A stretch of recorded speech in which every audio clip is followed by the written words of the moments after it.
Sa ngalan po ni Father Ted Bulawin, ako po si Father Yuli Reyes, ay ko po sa ikiramay sa kanyang asawa, magulang, at mga anak. Mga kapatid, ang pagyaon ni Nida ay hindi lamang kalungkutan ng lahat. Ang pagyaon ni Nida ay isa rin realidad na dapat natin tanggapin.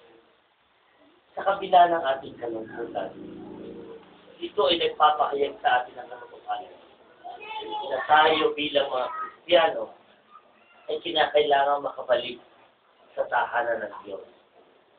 At ang natatanging dahilan at pamamaraan para tayo makabalik sa tahanan ng Diyos ay sa pamamagitan ng kamatayan. At ito'y dumating sa kay Nida sa pagkakataong ito. Naiwanan tayong nangungulila, naiwanan tayong nalulungkot. Subalit, isang bagay ang magpapalakas sa ating loob sa gitna ng kalungkutan ito. Ito ay walang iba kundi ang banal na Eucharistia, ang banal na misa. Kaya kayong lahat, lalo tigit ang asawa at mga anak ni Nida, gayon din ang kanyang mga magulang at mga kapatid. Tandaan ninyo, ngayon higit kailanman, kinakailangan kayo lagi nagsisinta. Para lang sa gayon, masigurado natin na si Nida ay makapasok sa kanya.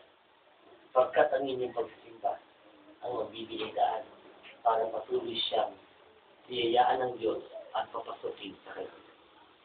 At tandaan ninyo, pag nasa langit na si Nida, hindi niya kayo kakalimutan.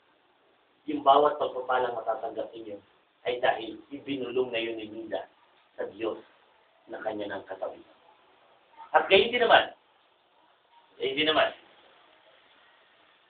ang magbibigay kapayapaan kay Nida ay yung makikita niya na ang kanyang pamilyang iniwanan sa lupa ay nagkakasundo at magmamahal. Sa mga magulang at kapatid ni Nida, iniwanan kayo na magandang alaala ni Nida. At iyon ay walang iba kundi ang kanyang asawa at anak. Sa pagkawala ni Nida, maging lakas nawa kayo ng kanyang asawa sa pagharap sa mga darating na araw, buwan at taon na wala na siya. Sa kanyang mga anak, maging lakas kayo ng tatay niyo. Hindi biro ang maging kayo kung kayo laging nariyan para supportan siya. Kaya sa iyo, ang pagmamahal niya sa iyo ay nananatili kahit sa kabilang buhay. Kaya nariyan ang iyong mga anak, ang iyong mga biyanan, sipag at bayaw upang magsusuporta mo sa pagharap ng kumananap darating na araw, buwan at taon. Nawa, sa pamagitan ito, sa pamagitan ng banal na misang ito, makita natin na ang saysay ng ating buhay ay naroon sa pagmamahala. Ito'y makikita ninyo at ipamamalas ninyo sa isang isa habang sinilay, tinatanaw kayo saan man siya naroon.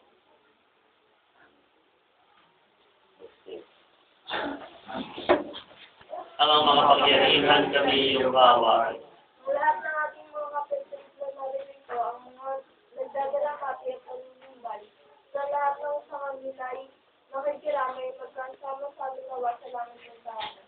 Ang mga kapangyarihan kami iyong kaaway. Naway kasing padaan ng Panglo ng ating mga limang kapatid, kamag-anak at pinagkakautahan ng loob.